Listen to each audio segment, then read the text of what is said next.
আমাদের বাড়ি গোমা আদর্শ পল্লী। আর এইবার আমাদের পাড়াতে 25 বছর উদযাপনের জন্য 25 ফুট মা কালীর মূর্তি তৈরি করা হচ্ছে। তোড় জোড় বেঁধে সকলে মিলে চলেছে সেই কাজটি করার পর্ব। আমার চোখে দেখা প্রথম এক জায়গায় দাঁড়িয়ে মাকে প্রতিষ্ঠা করে সেই জায়গাতে পুজো করা। রাধে রাধে, কেমন আছো তোমরা? আমি টুম্পা, দ্য কুন্ডু ফ্যামিলি চ্যানেলের আরেকটি নতুন ভিডিওতে আর গল্পতে তোমাদের সবাইকে স্বাগত জানাই। গতকাল যে বললাম আমার মা বাবার তরফ থেকে আমাদের জন্য এখনো কোনো কেনাকাটা হয়নি, আর তার জন্যই আজকে আমরা চলেছি একটু কেনাকাটা করবার জন্য। ওখানে বাপি দাঁড়িয়ে পড়েছে নিজের মাপঝোপ দেওয়ার জন্য, আর মা দাঁড়িয়ে আছে আমার পাশে। মায়ের যে আজকে অনেক কিছু কেনাকাটার রয়েছে। বাপি কেনাকাটার জন্য খুব একটা বেশি সময় নেয় না, দোকানে কেউ 2 থেকে 3টে জিনিস বার করতে বলে, আর তার মধ্যে একটা পছন্দ করে নেয়। এবার আমরা উপরে উঠলাম, বাপি আমাকে একটা শাড়ি দেবে তার জন্য। হ্যাঁ বাহ, হ্যাঁ এই শাড়িগুলো তো সুন্দর, এই কালেকশন নেই আমার।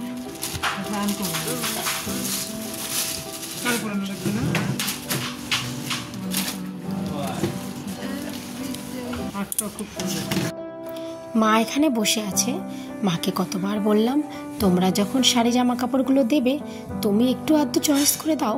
মা বলল না, আমাদের সময়কার যেসব জামা কাপড় আমরা পরতাম আর এখন তার থেকে সম্পূর্ণই আলাদা, তাই তোরা তোদেরটা পছন্দ করে নে। মা এরকমই, এমনকি মা যে সমস্ত শাড়ি জামা কাপড়গুলো পরে সেগুলো কিন্তু মা পছন্দ করে না, আমি কিংবা বোন পছন্দ করে দিই।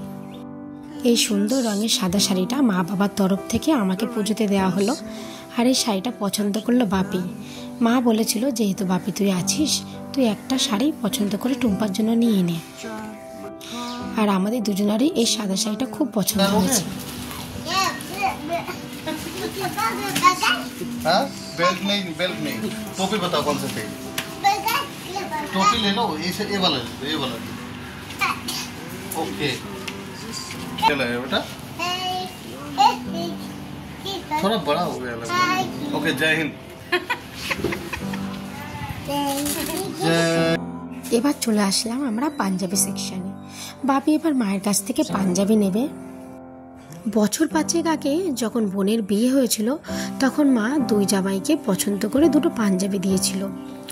তারপরে মা অনেক দিন থেকে বলছিল এবার পুজোয় দুজনকে আবার পাঞ্জাবি দেবে। এদিকে বাপি পাঞ্জাবি পরতে খুবই ভালোবাসে। আর এই দিকটা শেরওয়ানিগুলো দেখো কত সুন্দর। আমার ভাইয়ের যখন বিয়ে হবে তখন প্রিন্সকে এরকম একটা শেরওয়ানি পরাবো।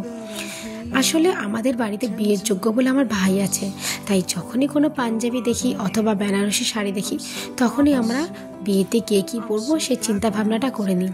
আর ওই দেখো একটা পাঞ্জাবি ঝুলে রয়েছে একদম বিয়ের বেশে। কোনো একজন এই পাঞ্জাবিটি পরে তার জীবনের নতুন কোনো গল্প লিখবে। আজ সমস্ত কেনাকাটারই পছন্দ হলো মায়ের বড় জামাইকে কেন্দ্র করে। এই যে কালোর উপরে যে লাল রঙের সুতোর কাজ করা পাঞ্জাবিটা রয়েছে সেটা আমার আর মায়ের খুব পছন্দ হয়েছে, কিন্তু মায়ের জামাইয়ের যে পছন্দ হচ্ছে না, কারণ বাড়িতে যেসব পাঞ্জাবিগুলো আছে সেগুলো বেশিরভাগটাই এরকম সুতোর কাজ করা। আরও বেশ কিছু কেনাকাটা করার বাকি আছে, কিন্তু ইউবি ভীষণ দুষ্টুমি করছিল, তাই ওর বাবা ওকে সাথে করে নিয়ে গেল।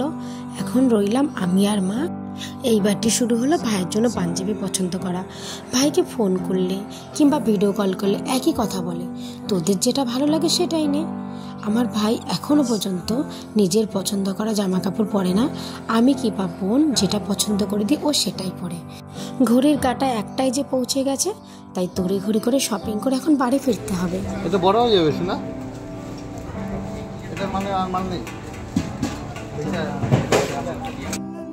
আজ ধনতেরাস। ধনতেরাস মানেই কিন্তু দীপাবলির সূচনা, সম্পদ, স্বাস্থ্য আর সমৃদ্ধির প্রতীক। আর আজ এই ধনতেরাসের দিনে দেবী লক্ষ্মী, কুবের আর আরোগ্যের দেবতা ধন্বন্তরীর পুজো করা হয়। সমুদ্র মন্থনের সময় যখন লক্ষ্মী দেবীর আগমন হয়েছিল তখন সেই দিনটিতে আরোগ্য দেবতা ধন্বন্তরীর জন্মতিথি হিসাবে পালন করা হয়। আর এই জন্যই এই ধনতেরাসের দিনে সোনা, রূপো অথবা নতুন বাসনপত্র কেনা অত্যন্ত শুভ বলে মনে করা হয়। গেছি আবার বাসনের দোকানে, আর দেখো কত সুন্দর করে সব কিছু সাজানো গোছানো রয়েছে, একাধিক ঠাকুরের বাসনপত্র। বাড়িতে আমাদের বেশ কিছু ঠাকুরের জিনিসপত্র রয়েছে, কত কিছু কিনতে পারবো সেটা জানি না, তবে দোকানের সামনে দাঁড়াতে এত ভালো লাগছে, চারিদিকটাই যেন আলোয় আলোকিত হয়ে গেছে। তারপরেও সমস্ত কিছু পুজোর বাসনপত্র, আর পুজো মানেই কিন্তু একটা পজিটিভ ফিল চলে আসে। ব্যাস আজকে সামান্য কেনাকাটি করেছি, এই শুধুমাত্র হাঁড়িটা আর এই একটা পিতলের কড়াই আর একটা হাতা আর একটা চামচ অবশ্য নিয়েছি সাথে করে।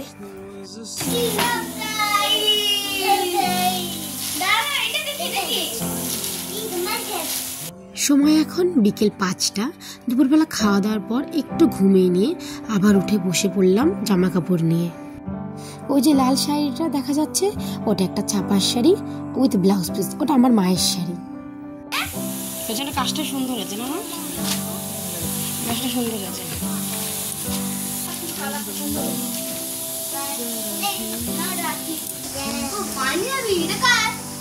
এটা মামার, এটা আমরা দিয়েছি মামাকে।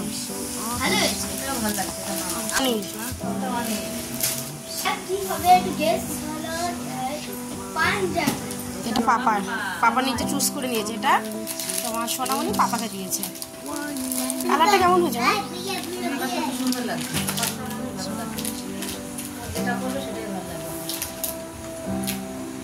এটা একটা বার্লি আর্ট করা শাড়ি, শাড়িটা একটু হালকা ঘিয়ের উপরে কালার, কিন্তু শাড়িটা অত্যাধিক সুন্দর।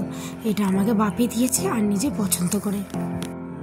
আর এই যে শাড়িটা সাদার উপরে লালের কাজ, এত সুন্দর শাড়িটা, তেমনই সফট।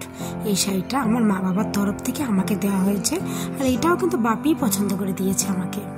ব্যাস শাড়িগুলো এখন গোছগাছ করে রেখে দিই, কালকে সকালে আবার বোনের বাড়ি যেতে হবে, তো ওদেরকে তো এখনো পুজোর বাজার কিছু দেওয়া হয়নি, কাল গিয়ে ওদেরকে পুজোর জামা কাপড়গুলো দিয়ে আসবো। ব্যাস আজকের জন্য এতটুকু, আবার নিয়ে আসবো অন্য কোনো ভিডিও গল্পের মাধ্যমে।